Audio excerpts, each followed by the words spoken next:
2025 లేదా 26లో డిగ్రీ లేదా బీటెక్ చదివారా? సాఫ్ట్‌వేర్ జాబ్ కోసం ఎదురు చూస్తున్నారా? అయితే కోడ్ జ్ఞాన్ 100 డేస్ కోర్సులో చేరండి, జాబ్ సాధించండి. హలో సాయిరామ్ గారు. హలో అండి. లింక్డ్ఇన్ ప్రొఫైల్ వల్ల ఒక స్టూడెంట్కి జాబ్స్ ఎలా వస్తుందండి? లింక్డ్ఇన్ అన్నది ఇప్పుడు చాలా ఇంపార్టెంట్ ప్లాట్ఫామ్ అండి నెట్వర్కింగ్లో. ఇది సింపుల్గా అర్థం అవటానికి, దాని ఇంపార్టెన్స్ అర్థం అవటానికి ఒక చిన్న ఎగ్జాంపుల్తో చెప్తాను. ఎట్లా అంటే, మనం ఒక టైర్ 2, టైర్ 3 సిటీస్లో చదివిన స్టూడెంట్ని తీసుకుంటే, అంటే ఫర్ సపోజ్ ఒక భీమవరం, నర్సీపట్నం ఆ ఏరియాల్లో ఉన్న కాలేజెస్ నుంచి తీసుకుంటే కనుక స్టూడెంట్ చాలా టాలెంటెడ్, అంటే చాలా స్కిల్ ఉంది. ఓకే, ఏం చెప్పినా చేయగలుగుతాడు. కానీ తనకి విజిబిలిటీ కావాలి. విజిబిలిటీ అంటే తెలియాలి, ఈ స్టూడెంట్ ఇదంతా చేయగలడు అన్నది బయట ప్రపంచానికి తెలియాలి. అలా తెలియలేదు అనుకోండి, తన దగ్గర టాలెంట్ ఉందని ఎలా తెలుస్తుంది? ఇలాగా తెలియకుండా కొన్ని లక్షల మంది స్టూడెంట్స్ మన తెలుగు స్టేట్స్లో అట్లాగే ఉండిపోతున్నారు అనమాట, ఆపర్చునిటీస్ లేక. సో అందుకని ఆ విజిబిలిటీ క్రియేట్ చేయడానికి లింక్డ్ఇన్ అన్నది బాగా యూజ్ అవుతుంది. ఓకే, తిన దగ్గర 100% స్కిల్ సెట్ ఉంది. ఓకే, కానీ తినకి లింక్డ్ఇన్ ప్రొఫైల్లో కనెక్షన్స్ లేవు. ఓకే, లేనప్పుడు తిన దగ్గర ఉన్న స్కిల్ సెట్ని ఎవరికి చెప్పగలడు? ఇప్పుడు రెగ్యులర్ ప్లాట్ఫామ్స్ ఉన్నాయి రెజ్యూమ్ అప్లోడ్ చేసేవి, నౌకరీ కానీ, మాన్స్టర్ కానీ, లింక్డ్ఇన్లో కూడా జాబ్ పోర్టల్ ఉంటుంది. అవి ఏంటి, మనం అప్లోడ్ చేసి అప్డేట్ చేస్తూ ఉంటే ఎవ్రీడే రిక్రూటర్స్ కనిపిస్తూ ఉంటుంది. కానీ ఇక్కడ మనకు కావాల్సింది ఏంటి అంటే, మనం నిద్రపోతున్నా సరే మన రెజ్యూమ్ వాళ్ళకి ఎప్పుడూ తెలియాలి. మన రెజ్యూమ్ పర్టికులర్గా తెలియాలి అంటే మనం ఏం చేస్తున్నాం అన్నది ప్రాపర్ క్లియర్గా ఉండాలి అన్నమాట. అలా క్లియర్గా ఉండటం కోసం లింక్డ్ఇన్ని యూజ్ చేసుకోవచ్చు. ఒక సంవత్సరం తీసుకుంటే 365 డేస్ ఉంటుందండి. ఈ 365 డేస్ మనం ఎవ్రీడే 1% ఇంప్రూవ్ అవుతూ ఉంటే మన గ్రోత్ ఎక్స్పోనెన్షియల్గా ఉంటుంది అనమాట. బిఫోర్ డే కన్నా ఈ డే కొత్తగా ఏం నేర్చుకున్నాం, సో ఆ నేర్చుకున్న దాన్ని మనం ఎలా ప్రజెంట్ చేయగలము అన్నది ఇంపార్టెంట్. ఆ ప్రజెంట్ చేసే దాంట్లో నేను ఎప్పుడు చెప్పేది ఏంటంటే, మీరు ఏదైతే కొత్తగా నేర్చుకున్నారో దాన్ని లింక్డ్ఇన్లో ఒక పోస్ట్ లాగా రాయమంటాను, లేదా ఒక ఆర్టికల్ లాగా రాయమంటాను. అలా రాసినప్పుడు మీ ప్రొఫైల్ ఎప్పుడూ యాక్టివ్గా ఉంటుంది. ఓకే, సో ఫర్ సపోజ్ మా స్టూడెంట్స్ ఉన్నారనుకోండి, వాళ్ళు ప్రొఫైల్లో అన్నీ రాస్తూ ఉంటారు, ఆర్టికల్స్ రాస్తూ ఉంటారు, అప్పుడు మమ్మల్ని ట్యాగ్ చేస్తూ ఉంటారు.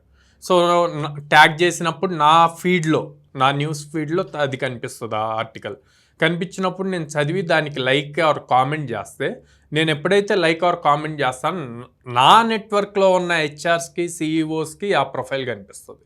సో ఇలా నెట్వర్కింగ్ అన్నది పెరుగుతుంది. అలా పెరిగినప్పుడు ఎక్కడో చోట ఒక ఆపర్చునిటీ వస్తుంది. ఎవరికో నచ్చిద్ది, వాళ్ళు రాసిన స్టూడెంట్ రాసిన ఆర్టికల్. అలా నచ్చినప్పుడు వాళ్ళు ఒక ఇంటర్న్షిప్ ఆపర్చునిటీ అవ్వచ్చు, లేదా వీళ్ళతో కనెక్షన్ ఎస్టాబ్లిష్ చేసుకొని ఇంటర్నల్గా రెఫరెన్స్ ఇవ్వచ్చు. సో ఇలా చాలా పాసిబిలిటీస్ ఉన్నాయి. లింక్డ్ఇన్ అనేది వీళ్ళకి ఆల్మోస్ట్ అల్లావుద్దీన్ అద్భుత దీపం లాంటిది అనమాట.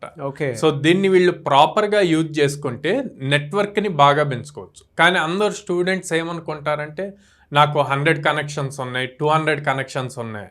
కానీ 100 connections is not equal to 100 opportunities. ఈ 100 కనెక్షన్స్లో ఎంతమంది హెచ్ఆర్స్ ఉన్నారు, ఎంతమంది రిక్రూటర్స్ ఉన్నారు, ఎంతమంది ప్రోగ్రామ్ మేనేజర్స్ ఉన్నారు. సో ఇలా చూసుకుంటే వీళ్ళు ఒక్కొక్కళ్ళు ఆపర్చునిటీస్ ఇవ్వగల పొజిషన్లో ఉన్నవాళ్ళు అనమాట. అట్లీస్ట్ ఇంటర్నల్ వాళ్ళ కంపెనీలో డ్రైవ్ జరుగుతుంటే ఇంటర్నల్ రిఫరెన్స్ ఇవ్వటానికైనా యూజ్ అవుతుంది. అట్లా కాకుండా ర్యాండమ్గా కనెక్షన్స్ పెంచుకొని నాకు నెట్వర్క్ పెద్దది అని చూపించుకోవటం లేదు. ఆ నెట్వర్క్లో ఎంత వాల్యూ ఉంది అన్నది ఇంపార్టెంట్. సో దానికి పర్టికులర్గా ఎంతమంది హెచ్ఆర్స్తో కనెక్ట్ అయ్యామున్నాము అన్నది చూసుకోవాలన్నమాట. ఇలా చూసుకున్నప్పుడు మల్టిపుల్ నెంబర్ ఆఫ్ ఆపర్చునిటీస్ వస్తాయండి. ఆ ఆపర్చునిటీస్ని గ్రాప్ చేసుకోవాలి అంటే ఎప్పటికప్పుడు యాక్టివ్గా ఉండి స్కిల్ సెట్ని ఇంప్రూవ్ చేసుకుంటూ ఉండాలి. ఓకే, స్కిల్ సెట్ ఇంప్రూవ్ చేసుకుందాం, దాన్ని ఎలాగా హెచ్ఆర్ మిమ్మల్ని ట్రస్ట్ చేయాలి అంటే ప్రాజెక్ట్స్ బిల్డ్ చేయాలి. ఆ ప్రాజెక్ట్స్ లైన్ బై లైన్, అంటే నా పాయింట్లో ఎవ్రీ 10 డేస్కి, అంటే 1 to 10 డేస్ మీరు కష్టపడ్డారంటే ఈ 10 డేస్ మీరు నేర్చుకున్న కాన్సెప్ట్తో ఒక మాడ్యూల్ ఆఫ్ ప్రాజెక్ట్ చేయొచ్చు. అట్లా ఎవ్రీ 10 డేస్కి ఒక ప్రాజెక్ట్ చేసేట్లు, మీ ఓన్గా చేసేట్లు మీరు పెట్టుకొని ఆ ప్రాజెక్ట్స్ని లింక్డ్ఇన్ మీ ప్రొఫైల్లో అప్డేట్ చేస్తూ ఉంటే కనుక మీ ప్రొఫైల్ ఎప్పుడూ యాక్టివ్గా ఉంటుంది.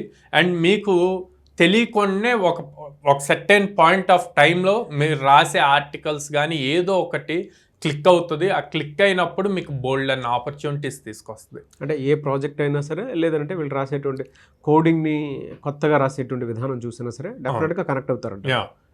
ఇవన్నీ కూడా కోడ్జ్ఞాన్లో మేము మా స్టూడెంట్స్కి నేర్పిస్తామండి. ఇలా నేర్పించటం వల్ల ఇప్పుడు దాదాపు 40+ స్టూడెంట్స్ డైరెక్ట్గా లింక్డ్ఇన్లో వాళ్ళకున్న కనెక్షన్స్ త్రూ ఆపర్చునిటీస్ తెచ్చుకొని జాబ్స్ తెచ్చుకున్నారు. ఓ గ్రేట్ అండి. సో అందుకే లింక్డ్ఇన్ అన్నది చాలా ఇంపార్టెంట్ ప్లాట్ఫామ్. మీరు ఎవ్రీడే ఇన్స్టాగ్రామ్, స్నాప్చాట్ మీద టైం స్పెండ్ చేసే వాటిలో ఒక 15 to 20 minutes లింక్డ్ఇన్ మీద స్పెండ్ చేస్తే మీ ప్రొఫైల్ ప్రాపర్గా బిల్డ్ అవుతుంది. మీకు రైట్ ఆపర్చునిటీస్ తీసుకొచ్చే ప్లాట్ఫామ్ ఇది. సో చాలామంది ఏంటంటే ఇప్పుడు కోడ్జ్ఞాన్కి సంబంధించినటువంటి వాటిల్లో జాయిన్ అవుదాము అనుకునేటువంటి వాళ్ళు ఉన్నారు. సార్ పేరెంట్స్, స్టూడెంట్స్ కోడ్జ్ఞాన్ వైపు వచ్చి ఇంత మంచి ఆపర్చునిటీ క్రియేట్ చేస్తున్నందుకు జాయిన్ అవ్వాలి అనుకునేటువంటి వాళ్ళు ఉన్నారు. వాళ్ళకి మీరు ఎలాంటి అవకాశాలు కల్పిస్తున్నారు? సో కోడ్జ్ఞాన్ని ట్రస్ట్ చేసి వచ్చిన ప్రతి స్టూడెంట్ 100% ఎఫర్ట్ పెట్టి మేమిచ్చిన టాస్క్స్ అవి ప్రాపర్గా ఈ 100 వర్కింగ్ డేస్ ఏం జరుగుతుందో అది కనుక చేస్తే ప్రతి స్టూడెంట్కి మినిమం 100 ఆపర్చునిటీస్ అన్నవి ఇస్తామండి. సో వీళ్ళకి ఫ్రెషర్ పీరియడ్ ఉంటుంది, లైక్ 2 years ఉంటుంది పాస్ అవుట్ అయిన దగ్గర నుంచి. ఈ ఫ్రెషర్ టైంలో వాళ్ళు ప్రాపర్గా అప్స్కిల్ అయ్యి మనం ఇచ్చిన ఆపర్చునిటీస్ని కనుక యూజ్ చేసుకుంటే జాబ్ అన్నది ప్రాపర్గా క్రాక్ చేయగలుగుతారు. ఓకే, 800+ కంపెనీస్తో అసోసియేట్ అయ్యి ఉండటం వల్ల బయట అందరూ మార్కెట్లో జాబ్స్ లేవు అన్న టైంలో కూడా ఎవ్రీ మంత్ మినిమం 35 to 40 మెంబర్స్ని ప్లేస్ చేస్తూ వస్తున్నాం. ఇప్పటి వరకు 2026లో 200+ స్టూడెంట్స్ ప్లేస్ అయ్యారు. అండ్ ఓవరాల్గా 4200+ స్టూడెంట్స్ ప్లేస్ అయ్యారండి. అండ్ గర్ల్ స్టూడెంట్స్ ఉంటారు, పేరెంట్స్ బాగా ఆలోచిస్తూ ఉంటారు వీళ్ళని ఎక్కడికి పంపించాలి, సిటీస్కి అది పంపించి ఎలా ఉంచాలి అని. సో వాళ్ళకి ఆ టెన్షన్ లేకుండా సెక్యూరిటీ పరంగా ఉండటం కోసం విజయవాడ క్యాంపస్లో విత్ ఇన్ ద క్యాంపస్సే హాస్టల్ ఉందండి.